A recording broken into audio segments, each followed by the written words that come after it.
Hace un par de semanas, dado un accidente de tránsito en el cual involucraba a un conductor de una plataforma, no viene al caso, pero salió un poco la charla sobre dos casos positivos de test de narcolemia en ese suceso.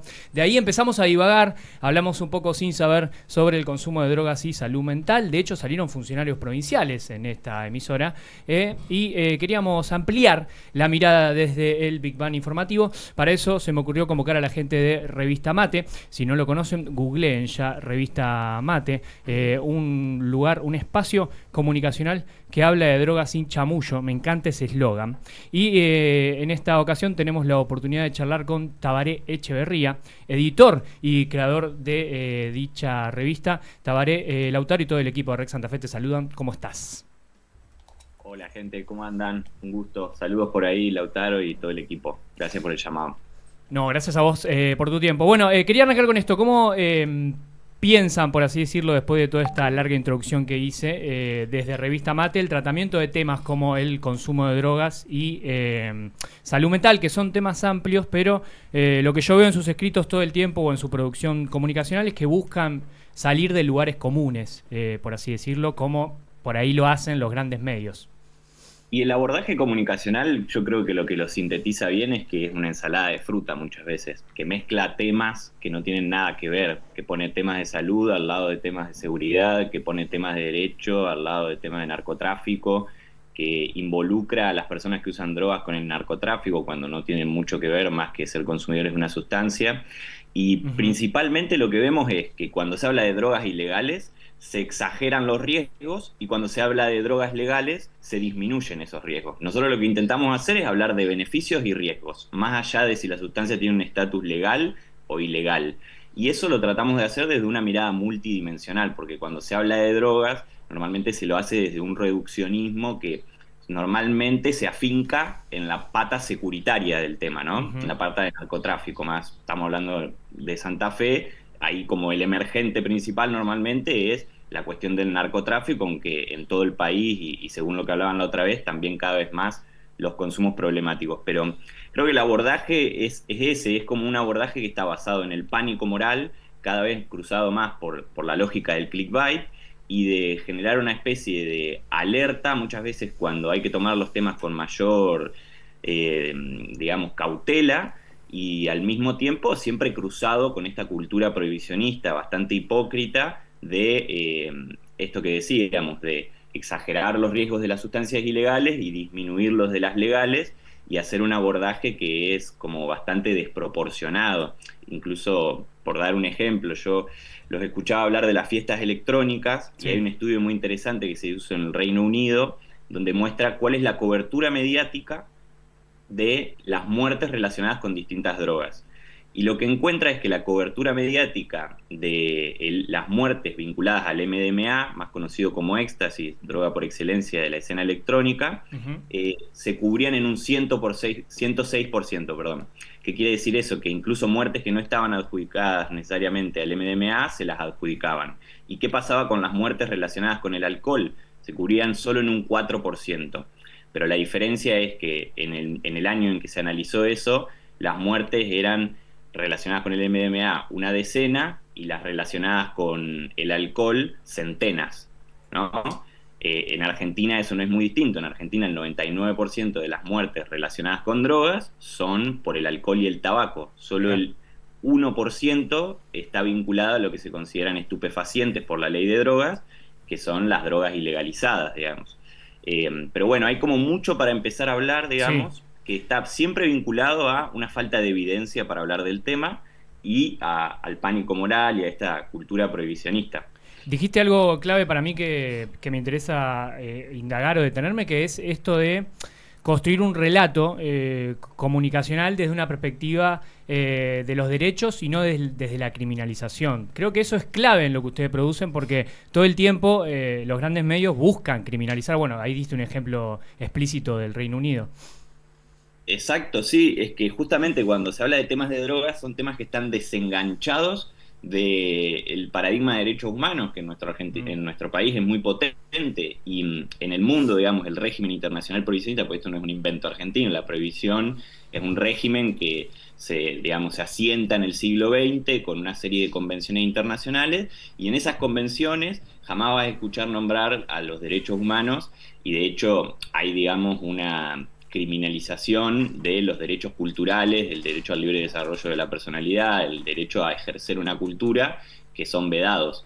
Y en Argentina pasa lo mismo, o sea, vos te pones a ver las contradicciones que hay entre la ley de salud mental, que reconoce a las personas que tienen una problemática de consumo, pero eso se puede expandir a las personas que usan drogas como sujetos de derecho, y después por otro lado tenés a la ley de drogas, que ve a las personas que usan drogas como delincuentes o enfermos, pero principalmente como delincuentes. Entonces ahí hay como una disonancia, y al mismo tiempo a mí me gusta decir que el discurso prohibicionista, además de una ensalada de fruta, es terraplanismo de la Claro. política de drogas, porque no hay base en evidencia para hablar, y se caen los mitos comunes de relacionar todo uso de sustancias ilegalizadas con la muerte, la destrucción y la degradación moral y qué sé yo, pero con las legales no hay como ese mismo enfoque, y eso no se hace con base en evidencia porque, de hecho, el Informe Mundial de las Drogas, que es de la ONU, que es las Naciones Unidas, digamos, sostienen el prohibicionismo global, pero sacan un informe todos los años que dice,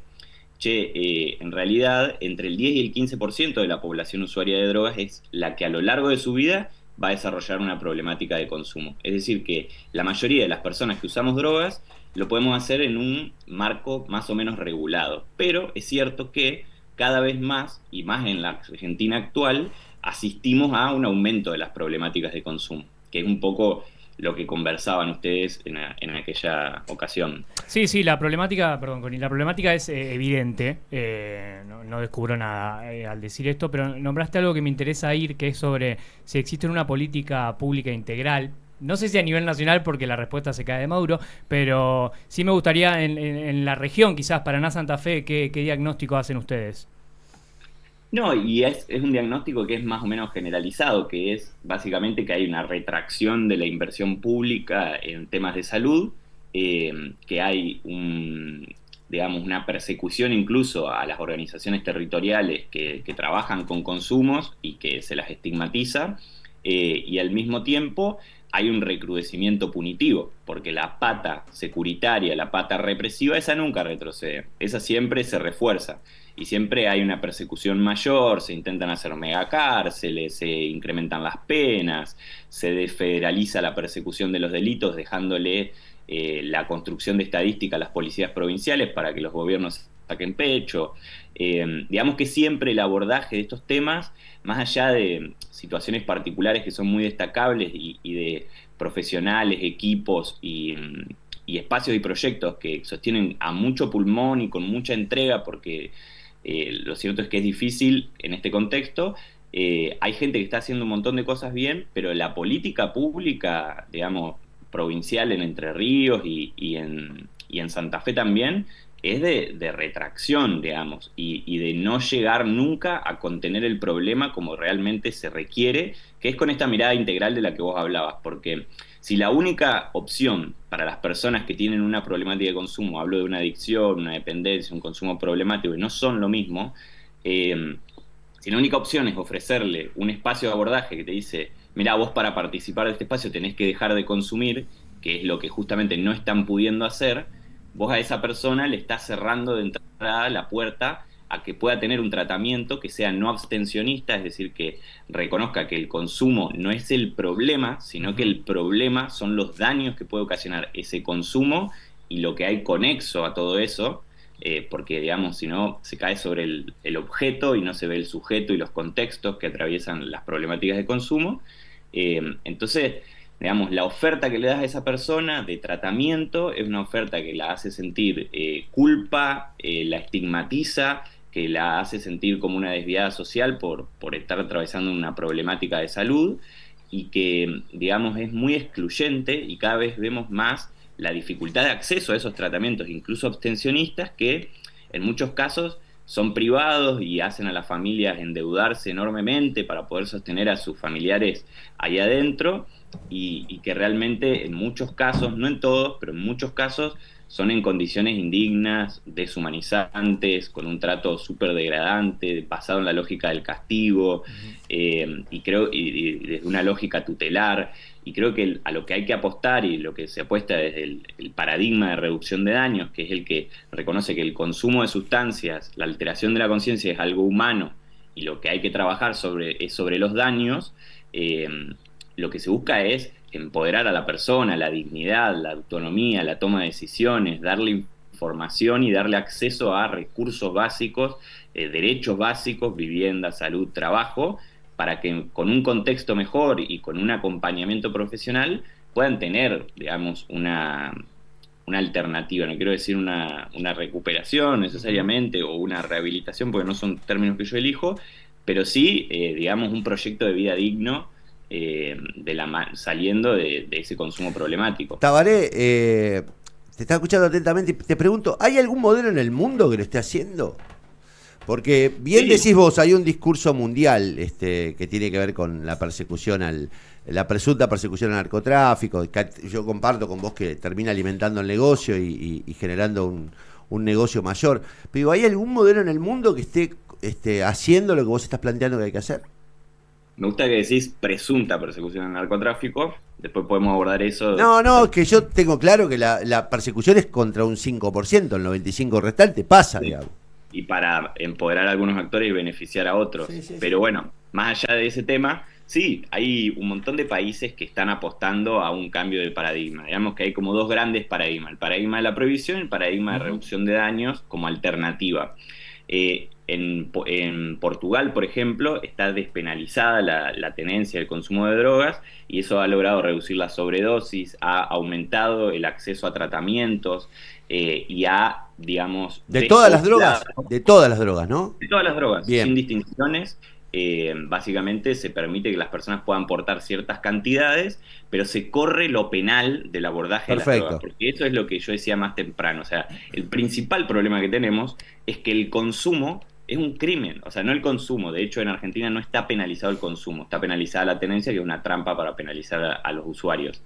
Pero, digamos, está cruzado por lo penal, por la criminalidad, por la cárcel, por la policía. O sea, normalmente la primera persona del Estado con la que se encuentra un usuario de droga es la policía. Y ni te digo cuánto puede aportar eso si es una persona que tiene un consumo problemático. Bueno, Portugal tiene este enfoque. Después, en los Países Bajos, está en Holanda específicamente una política de tolerancia. No es una regulación, no está permitida la producción, no está necesariamente regulada la comercialización, y una política de tolerancia, que es básicamente que en ciertos espacios se tolera el consumo y no se persigue. La policía no se mete porque entiende que solamente va a empeorar las cosas, y eso ha sido una política de Estado con bastante continuidad. Después, en Alemania, por ejemplo, recientemente se ha regulado el cannabis con una política de regulación de permitir a los clubes de cannabis ser los que abastecen a personas y todavía no ir por la vía de la empresa privada que comercialice, sino por los clubes sociales que puedan darlo como de forma comunitaria y con otras lógicas de abastecimiento. E incluso, no necesariamente en los abordajes de consumo, pero sí pensando en una lógica de salud pública, es interesante ver la experiencia del ReproCan en Argentina. El ReproCan es el registro del programa de cannabis, que es el que surge de la ley 27350, que permite a las personas usuarias de cannabis, después de su reglamentación en 2020, inscribirse en un registro para poder transportar por el país cannabis y poder autocultivarlo, siempre con la prescripción de un profesional de la salud, o sea, con una indicación médica. Ese registro no se posó sobre el tratamiento de enfermedades, sino, fíjense que yo hablo de indicación, que eso significa que te pueden prescribir o indicar cannabis para el tratamiento de una dolencia, una condición de salud y la mejora de la calidad de vida. ¿Qué significó eso? Que en la práctica un montón de personas que no necesariamente están enfermas puedan acceder a ese registro. Bueno, eso lo que hizo fue reducir en Argentina la circulación del prensado, que el prensado es el formato de marihuana que viene de Paraguay, prensado en fresco, que se pudre en el traslado porque es envasado en fresco, y que atraviesa circuitos de violencia para llegar a la Argentina. Lo que cambió con el ReproCan, que empezó a funcionar en 2021 y tuvo más de 300.000 inscriptos, es que en 2022 la Encuesta Nacional de Consumos y Prácticas de Cuidado evaluó cuáles eran los formatos de cannabis que se utilizaban en Argentina. Esta encuesta fue del INDEC y de Cedronar. Y lo que salió es que el 88% de las personas que usaban cannabis usaban flores. Y eso te habla del cambio de dinámica de abastecimiento, de pasar de una dinámica de abastecimiento por el tráfico ilegal que viene de Paraguay y que atraviesa estos circuitos de violencia vinculado a las mafias, a que el cannabis lo recibas de un cultivador solidario, de vos mismo. O de tu propia planta, claro, tu propia planta. De tu propia planta, y eso implica, de una forma lateral, si se quiere, desvincular a la persona usuaria de cannabis de los circuitos de violencia del narcotráfico. A mí me queda una sola pregunta y después que cierre Laucha lo que quiera. A mí hay un tema que me rompió la posición despenalizadora que tenía yo, que es la aparición del fentanilo y estas drogas químicas que uno ve, observa cómo deshacen al hombre. Es lo mismo que el Paco acá, nada más que el fentanilo es una especie de Paco más caro, pero más destructivo. Ahí me rompe un poco, me quema los papeles. Y digo, che, ¿y con esto qué hacemos? Total. Mira, yo creo que en el caso del fentanilo, primero hay que saber que hay un uso médico permitido. O sea, no es una sustancia... Sí, mirá lo que está ocurriendo en Argentina, sí. Claro, o sea, hay un uso médico, hay desviaciones, por supuesto, de ese uso médico permitido. Y en Estados Unidos el fentanilo se explica por empresas que vendían opioides, que hacen una campaña muy fuerte para financiar a los médicos para que prescriban compulsivamente esos opioides. Los opioides son sustancias que producen una dependencia química muy fuerte, porque el síndrome de abstinencia es durísimo. O sea, básicamente para una persona que quiere desengancharse de esa dependencia, es un martirio, básicamente, detener el consumo, la abstención a la que obligan muchos espacios de abordaje.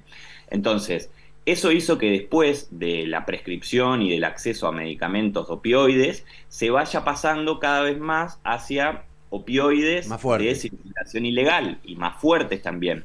Pero de hecho fueron los circuitos de abastecimiento del tráfico ilegal los que empezaron a reemplazar la heroína por fentanilo y a justamente hacer que adulteraciones con fentanilo.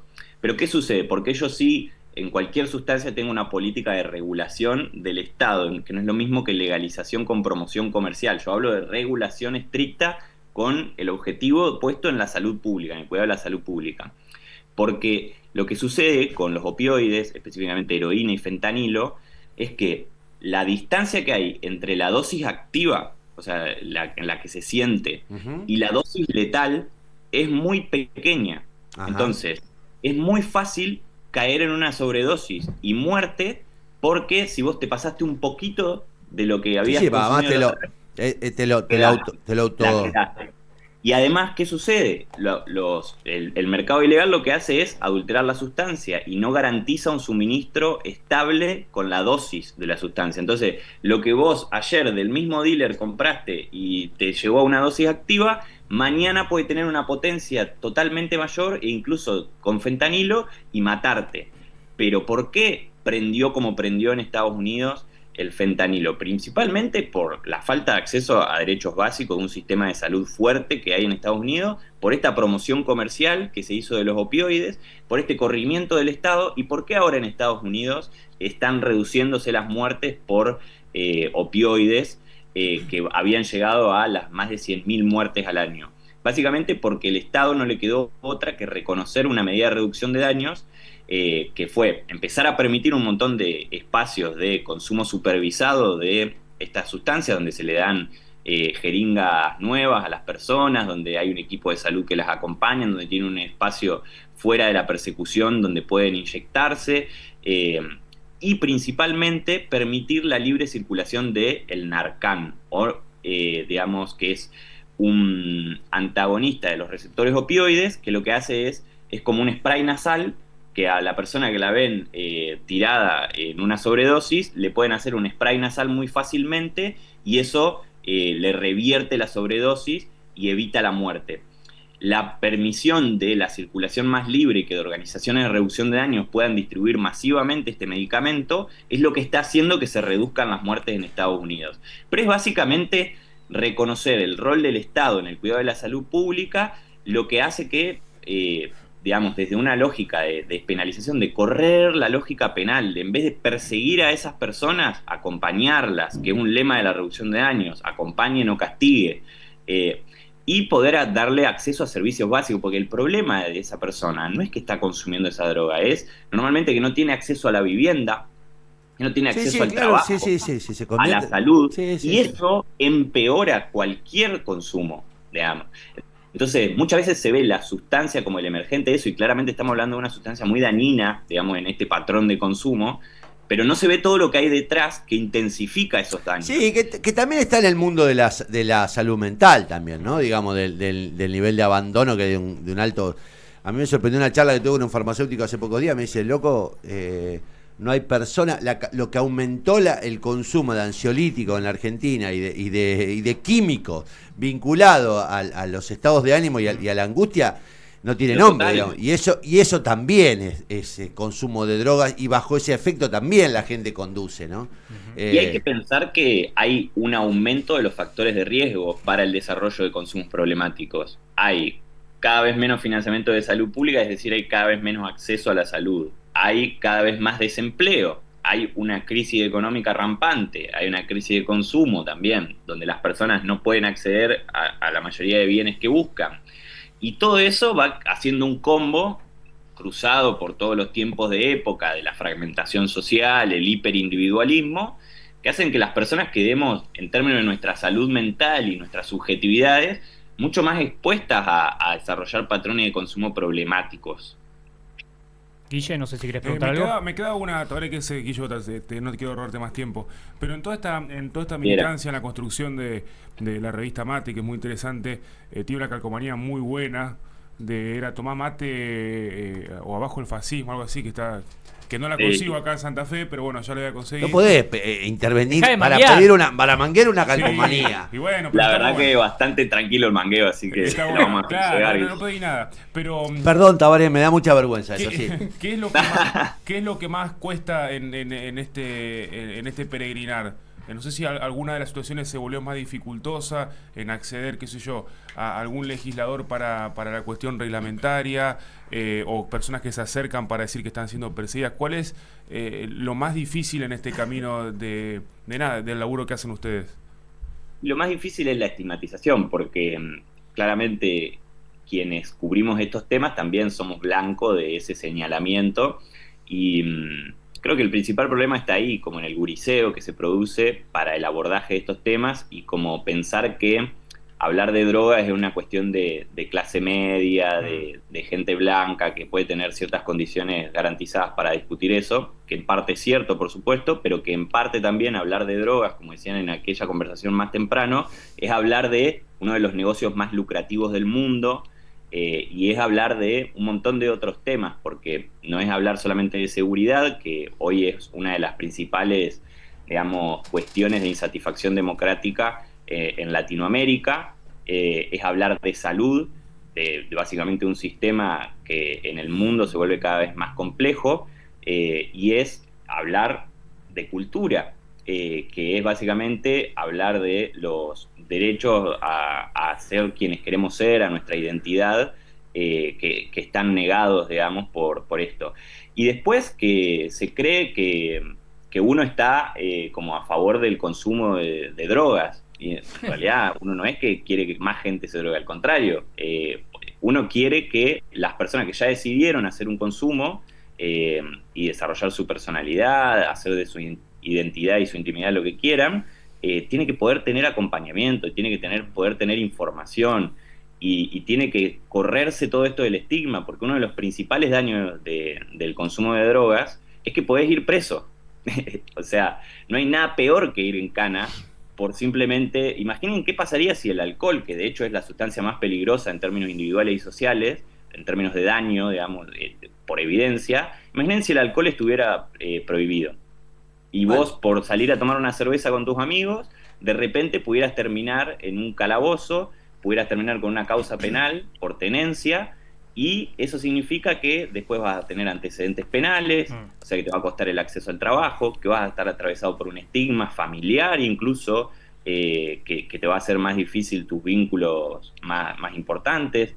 Pero claramente hablar de estos temas implica que vos siempre decís drogas y aparece el pánico moral, y aparecen como un montón de prejuicios, preconceptos, ideas muy arraigadas a la moral, que dificultan hablar esto con claridad, que es, che, muchachos, en realidad lo que tenemos que pensar es cómo a partir de la regulación de las drogas podemos mejorar la salud pública. Porque eso es lo importante, o sea, que las personas consuman drogas es una decisión individual, y de hecho prohibirlas no está funcionando para disuadirlas de que no lo hagan. De hecho, como vemos, los aumentos van en consumo y la producción los aumentos van en aumento, la producción va en aumento y los consumos van en aumento. Entonces no se está logrando eso. Y por eso creo que lo que intentamos nosotros, abordar este tema con conciencia y con derechos humanos, es disruptivo y es necesario en un contexto de, digamos, reduccionismo rampante para todos los ámbitos, pero con drogas ni hablar, porque alude a todas estas cuestiones de fondo. Y también me quedo con esto último, Tabaré, un poco de sinceramiento, ¿no? Hay mucha hipocresía, sobre todo lo voy a decir en términos de medio de comunicación y clase política. Parece que nunca consumieron nada, o la caretean todo el tiempo de que nunca tuvieron algún tipo de consumo problemático o consumo al fin. Pero bueno, quedan muchos temas por tocar, así que te comprometo para un próximo encuentro. Tabaré Echeverría, Revista Mate, gracias y felicitaciones por el laburo que hacen. Muchas gracias por el llamado, a disposición cuando quieran.